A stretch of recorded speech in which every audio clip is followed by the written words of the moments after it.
TV, Homa Bay.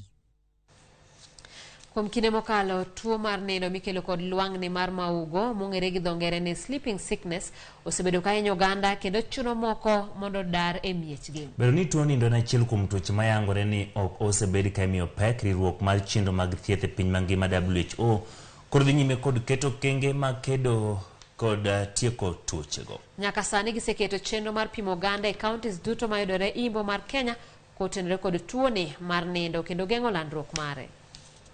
In significant decline in human.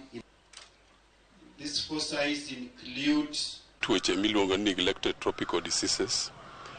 Tuoche gi gin tuoche ma sirikal mamalo kod county government ok ketnigi mahino moromo kuom pesa kata kuom gik mipimo gi kodo. So right now WHO has targeted 6 neglected tropical diseases mondo bed eliminated. Mano nyiso ni ka gibed eliminated to koro gionge in the community. Koro kawuono wan Kisumu ka mondo walos oboke moro manyiso ni tuoni ok chand ji ahinya kendo wanyalo wacho ni orumi Kenya kakae.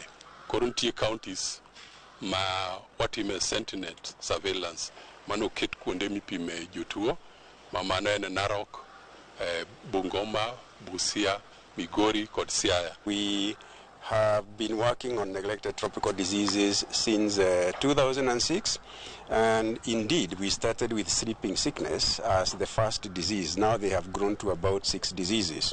And for sleeping sickness, we started by looking for diagnostic solutions because it was probably one of the most neglected areas. Here in Kenya, the country has done a wonderful job, and the last time a case of sleeping sickness was reported was in 2009.